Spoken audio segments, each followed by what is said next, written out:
SmallRig helped me to build my dream dual-handle gimbal rig. First off, the most convenient rig is probably the one that only has the gimbal and the camera, nothing else, because every additional piece also adds weight to it. However, if you're working with cinema lenses, you need additional tools like follow focus system and a bigger monitor. And I always wanted to have a dual handle rig for that is easier to hold. I had one for my Ronin SC gimbal where I had the monitor centered exactly between the two handles. I really like that, but with the RS gimbals, this is harder to do because they have this display, and if you don't want to block that, it's hard to find a good position for the monitor. If you put it on one side of the gimbal, then the weight is also on this one side. So I really like to have the monitor centered in one axis with the camera, and I came up with the idea to mount the monitor on the moving part of the gimbal directly behind the camera. And I have to say, this works pretty well. I really like that the camera moves exactly with the monitor, so this gives you a very good feeling of the camera movement. And to put all of that together, I needed to get some custom pieces from SmallRig, so huge thanks. And now I'm gonna show you how I put everything together and how it works. The first challenge that I was facing was that I didn't want to give up access to joystick and focus wheel of the gimbal. But with a dual handle setup, your hands are typically too far away from those. So I got the DJI Tethered control handle that replicates all these controls and doesn't need an additional battery since it's powered by the gimbal directly. And for mounting it to the gimbal, I got these beams from SmallRig that are included in their dual handle kit. However, I asked them to make one beam a bit shorter because the tethered control handle needs a little device called the expansion port to be mounted between the gimbal and one of the beams. And that would make one beam longer, as you will see in a minute. So this beam is a bit shorter and also has some additional holes for the locking pins of the tethered control handle. For mounting my monitor behind the camera, I designed this little NATO clamp monitor mount. It looks similar to the other mounts from SmallRig, but one side is made to fit to the end of the SmallRig quick release plate for RS gimbals. That way I can mount a monitor directly behind the camera without using up space on the plate itself. We are going to put this together in a minute. Here is the camera that I'm building this rig for. It's the Canon R5C. I've already put it in the SmallRig Cage.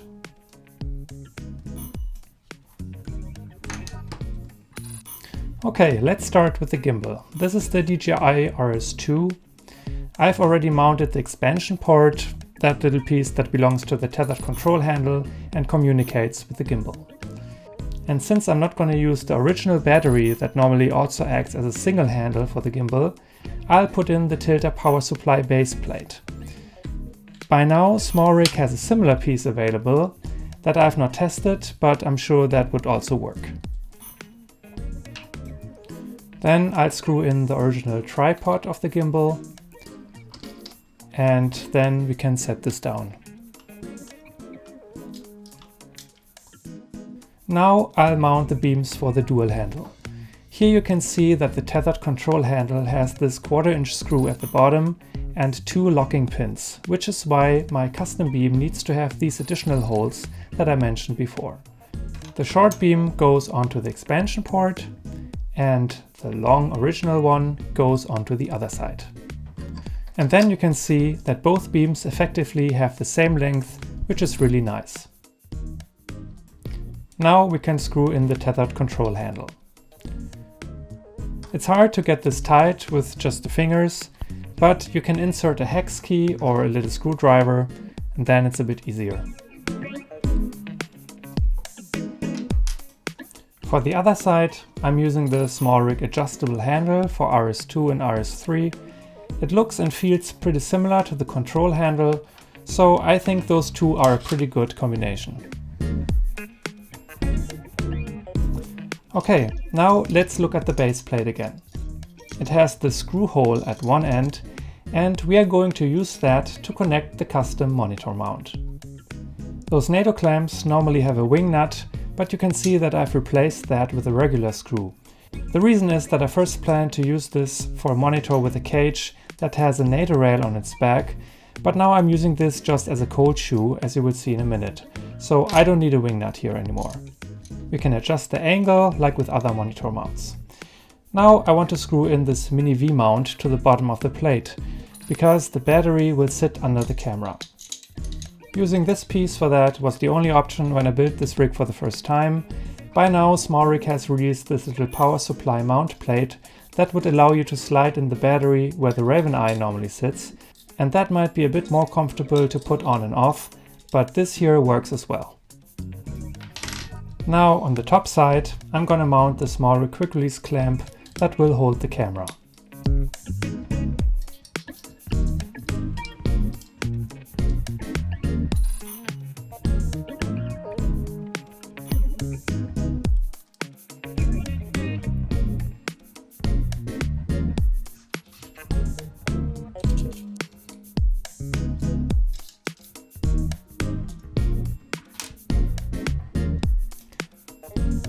And then we can put all of that onto the gimbal.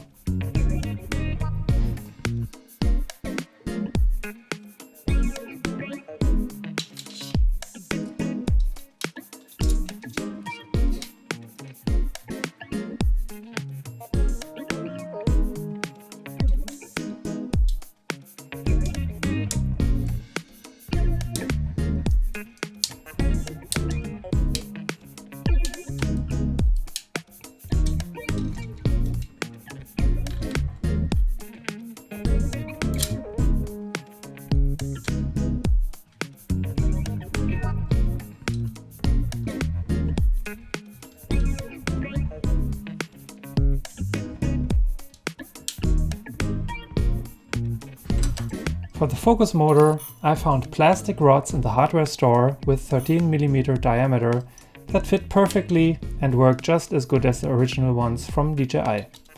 However, that one was too long and collided with the mat box, so I sawed this plastic rod to 5 cm.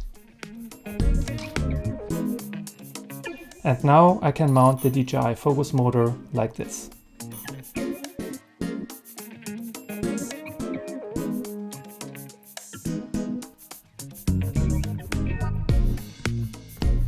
Now I'll mount the camera onto the quick release clamp.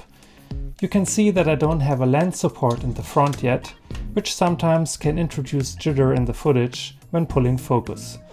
However, I found that this is not happening so much when I have the motor touch the lens from the bottom, like here. Okay, then I'll add another monitor mount on top of the custom mount on the base plate. I also got that one custom made some time ago to mount a monitor directly on the hard shoe of a camera. And here I use it on that NATO clamp that now works kind of like a cold shoe, as I said before.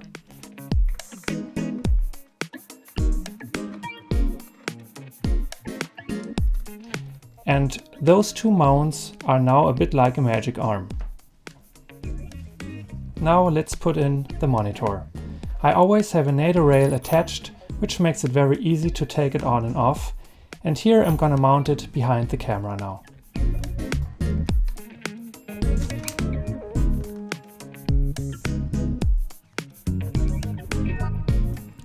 Then I'm gonna mount this D-Tap multiplier from Z-Tie to the camera cage. I shortened the cables on this one, but you can also order it directly with a custom length. And this multiplier will allow me to power all the devices on the gimbal and the gimbal itself with just one battery. Regarding batteries, there are many options. I used this one from Moman because it is pretty small but quite powerful, and it has the perfect dimensions to fit under the camera. And having it there will actually help us balancing the gimbal, because it will compensate the weight of the lens a little bit.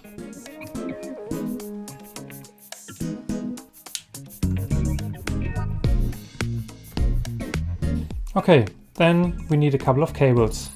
The one for the monitor is from Alvin's Cables. They made a custom one for me that is very short, like only 20 centimeters.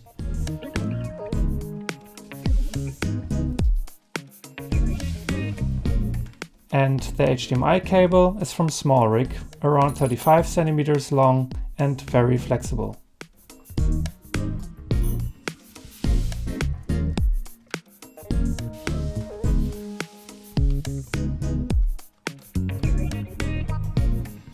I will secure these cables a bit with a piece of Velcro so that they don't get stuck when the gimbal moves.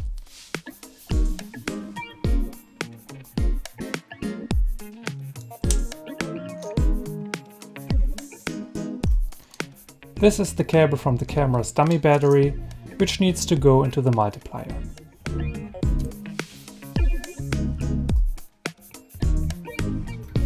And then we need the USB-C cable to control the camera from the gimbal, which is actually only starting and stopping the recording. Controlling other parameters like aperture or focus does not work with R5C, unfortunately. It's not a big deal on this rig though, since the cinema lens is manual anyway. And finally, let's connect the focus motor to the gimbal.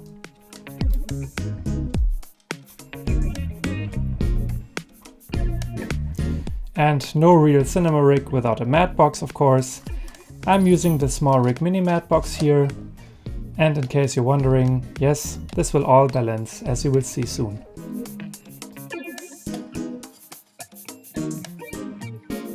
We still need to connect the tethered control handle to the expansion port.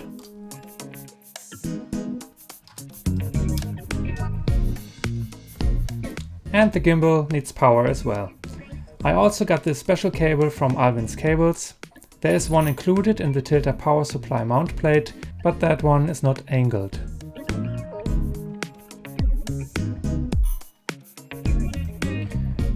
This is the only cable on the rig that goes from the non-moving part of the gimbal to the moving part. For me, it's no problem to have that cable, but in theory, this makes it impossible to make infinite rotation effects, for example. But this rig is not built for that kind of stuff anyway. So, we're done putting it together. Now we have to balance the gimbal. You might want to skip this part of the video if you already know how this works. The process is a bit tedious, but essential. It's important that the mat box flap is open, because this has a significant effect on the weight distribution, of course. And I have to be careful not to damage the monitor while doing this.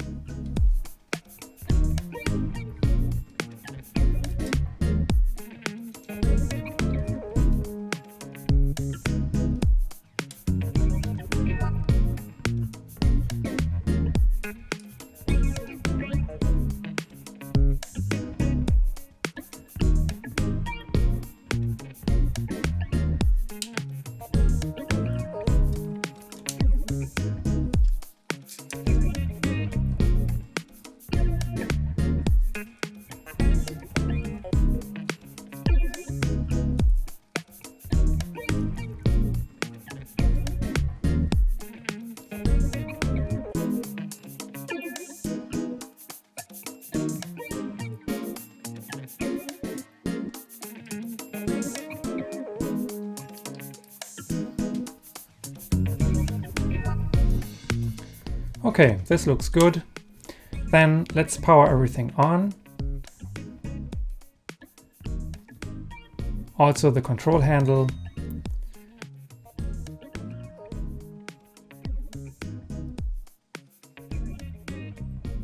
And then we can run the calibration.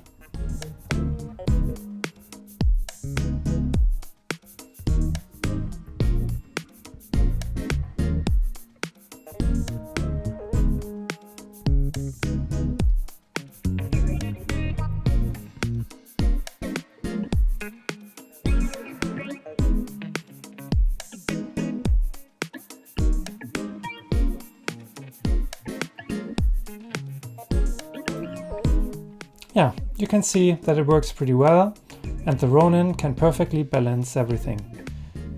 And since I have the control handle, I can pull focus and use the joystick to move the camera.